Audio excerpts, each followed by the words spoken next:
خطبے کا عنوان اشیاء خورد و نوش میں ملاوٹ، میزان عقل و شرع، ملاوٹ، غش، غدر، ایک ہے ناپ تول میں کمی اور ایک ہے ناپ تول میں کمی نہ کرتے ہوئے شے کو خالص نہ بیچنا، شے کو خالص مہیا نہ کرنا۔ ایک ہے الفاظ کے اندر کمی بیشی اور ایک ہے الفاظ کو ایسے انداز سے پیش کرنا کہ کسی کو دھوکے میں ڈال دو۔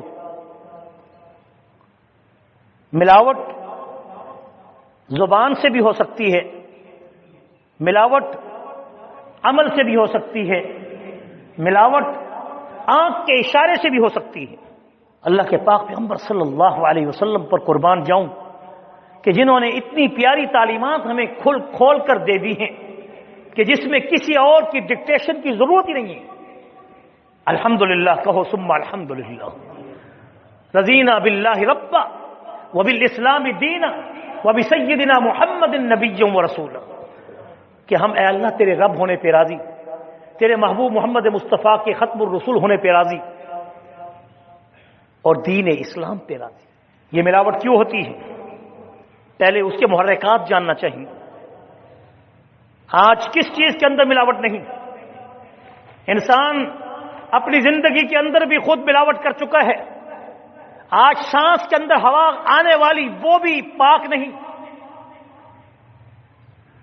اور یہ یاد رکھیں کل شیء یرجع الی اصلہ، ہر شے اپنے اصل کی طرف لوٹتی ہے۔ ہر چیز کے عروج کے بعد پھر اسی کی طرف پھر جھکاؤ ہوتا ہے۔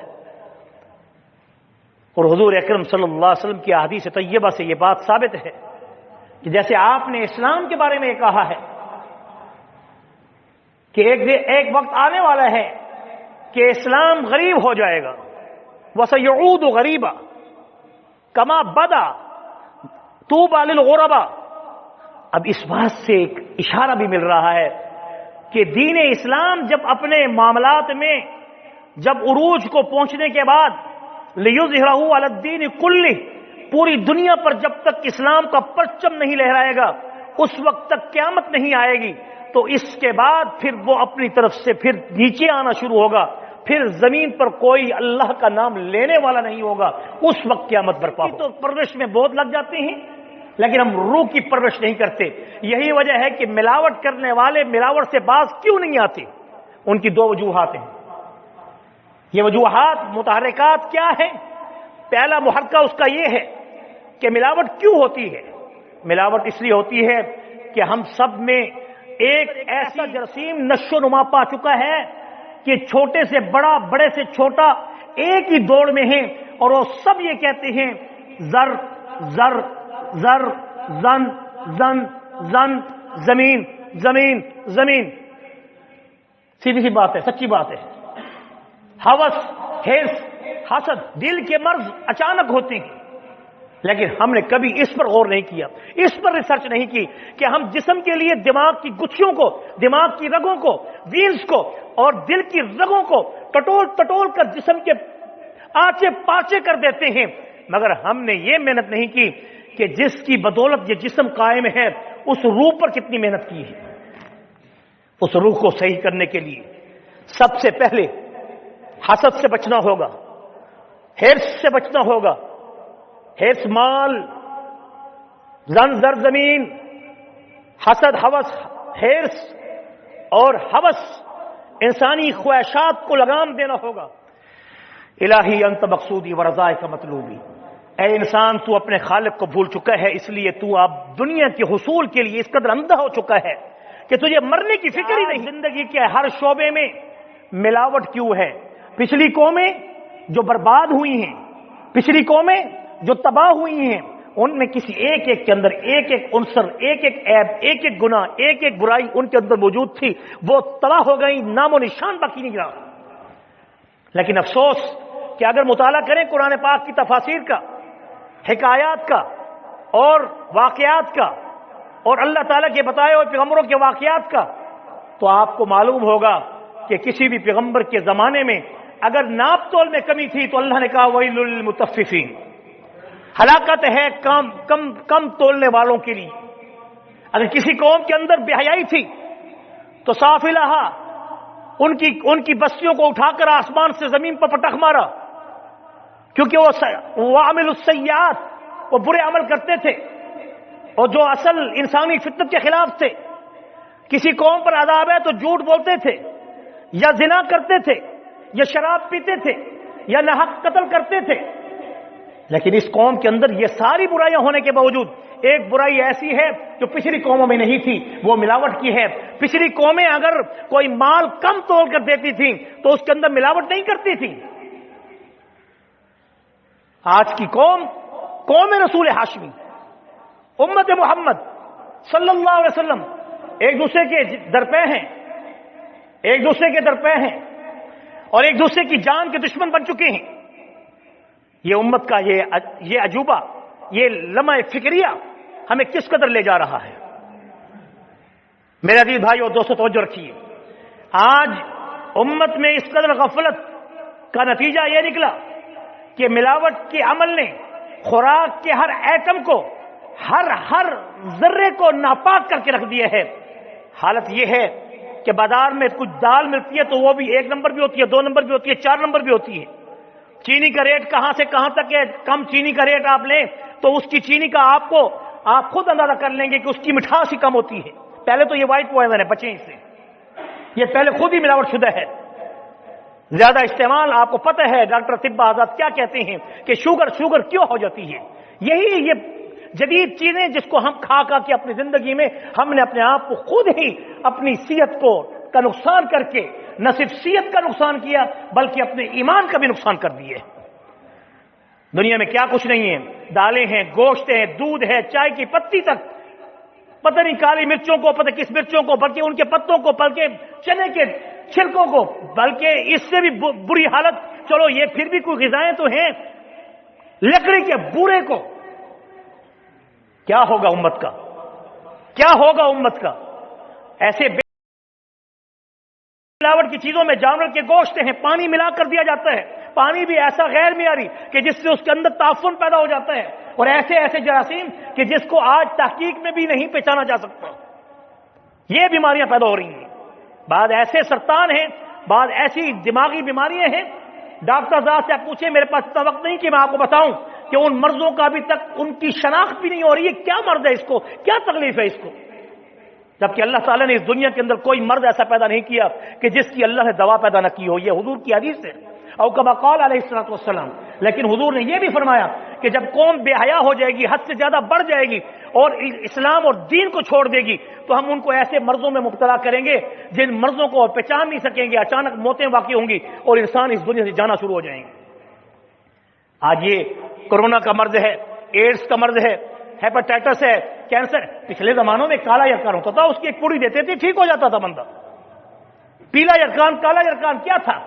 ایک بیماری تھی۔ آج اس بیماری کو اللہ تعالیٰ نے اور رنگ دے کر اب پھر ایسے کیمو تھراپسٹ اور یہ وہ کیا کچھ ہو رہا ہے کہ زندگی کو اجیرن کر کے رکھ دیا گیا ہے۔ یہ سب کچھ ہماری ملاوٹ اور پیسے کی ہوس کی وجہ سے ہو رہا ہے۔ کاش کہ امت کو یہ خیال ہوتا کہ اللہ کا یہ وعدہ 2 چیزوں میں ہے کہ ایک انسان کی زندگی لکھی ہوئی ہے، ایک انسان کا رزق لکھا ہوا ہے۔ اگر اس کے رزق کے لکھے ہوئے پر یقین ہوتا تو چاہے ساری زندگی وہ زمین کو چھان مارے، آسمان کی بلندیوں پہ جا پہنچے، لیکن رزق اتنا ہی پائے گا 40 سال میں، 60 سال میں، 10 سال میں، جتنا کہ اس کا لکھا ہوا ہے۔ یہ تو انڈرسٹوڈ اور یہ تو حقیقت پر مبنی بات، اس میں تو کسی قسم کا کوئی انکار ہی نہیں۔ حضور اکرم صلی اللہ علیہ وسلم کی حدیث مبارک، من غشنا فلیس منا۔ بس آئیے حضور کی تعلیمات کی طرف۔ دنیاوی سروے اور دنیاوی یہ اسیسمنٹ اور اس طرح کے ہم واقعات کو کیا پیش کریں گے جب تک کہ ہمارا ایمان مضبوط نہیں ہوگا، جب تک ہمیں فکر آخرت نہیں ہوگی، جب تک ہمیں اللہ کا خوف نہیں ہوگا، اس وقت تک ہم کسی کی جان کے نکالنے میں کیا خوف کریں گے؟ کوئی شخص براہ راست ظاہراً قتل کرتا ہے، کوئی بالواسطہ کسی اشیاء کے ذریعے قتل کرتا ہے۔ ایسے لوگ سخت گناہ کے مرتکب ہیں اور ایسے لوگ حقوق العباد میں کورے ہیں، ایسے لوگ روز قیامت اللہ تعالیٰ سے اپنی نماز، روزہ، حج، زکوٰۃ کی وجہ سے نہیں بخشے جائیں گے۔ کان کھول کر سن لیں اور ان کو سنا دیں کہ ایسے لوگ جو امت کی جانوں کے دشمن ہیں، امت کی صحت کے دشمن ہیں، امت کے مال کے دشمن ہیں، اور نکارہ چیزیں کھلاتے ہیں، دودھ کے اندر پاؤڈر اور ایسی ایسی ہڈیوں کے جو محلول بنا کر پیش کرتے ہیں۔ اب تو سنتھیٹک طریقے دودھ کے بڑے بڑے پیمانے پر، اور خاص طور پر آپ کے لاہور میں بہت سے واقعات شاہد ہیں۔ اور دوسری وجہ میں جو بتانا چاہتا تھا بڑی اہم ہے کہ اس کی وجہ یہ ہے کہ حکمران خود اس سازش کا شکار ہیں۔ حکمرانوں کے جو گماشتے ہیں، ان کے جو سرغنے ہیں، جو مجسٹریٹ ہیں، جو اے سی کمشنر ڈی سی ہیں، جو ہمارے M N A M P A ہیں، میں یہ نہیں کہتا سب چور ہیں، یہ نہیں کہتا، لیکن جو اس سازش میں ان کو چھوڑ رہے ہیں اور آنکھیں بند کرتے ہیں اور ملاوٹ کرنے والے کو سزا علل اعلان یا عبرت ناک نہیں دیتے، اللہ کی قسم ممبر رسول پر بیٹھ کے کہہ رہا ہوں، جیسے وہ روز قیامت اللہ کے عذاب کے مستحق ہوں گے، یہ بھی سارے کے سارے اللہ کے عذاب کے مستحق ہوں گے۔ لوگ بھی موجود ہیں، لیکن کسی قوم، کسی حکمران نے آج تک پاکستان کی اس تاریخ میں 60 سالہ یا 65 سالہ، کتنا سال ہو گئے ہیں پاکستان کو بنے ہوئے؟ 70 سال۔ ہائے افسوس کہ جس بنیاد اور جس نظریے پر اس ملک کو حاصل کیا گیا تھا، اگر اس کے ساتھ دھوکہ نہ ہوتا، ملاوٹ نہ ہوتی، فراڈ نہ ہوتا، غدر نہ ہوتا، تو یقیناً آج ہماری حالت ایسی نہ ہوتی۔ کے داغ سے دل کے پھپولے جل اٹھے، سینے کے داغ سے اس گھر کو آگ لگ گئی، گھر کے چراغ سے۔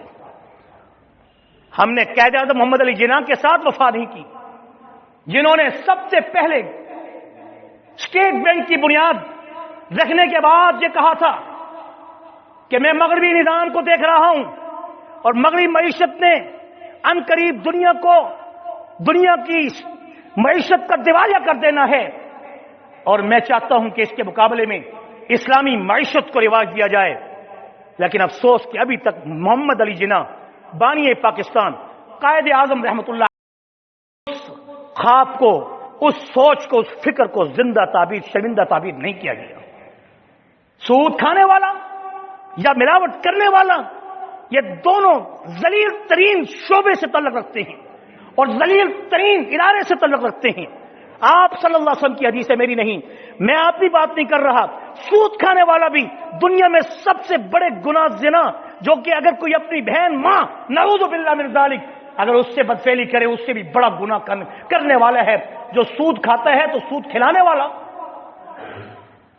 جو ملاوٹ کرتا ہے اس کی سزا کیا ہے؟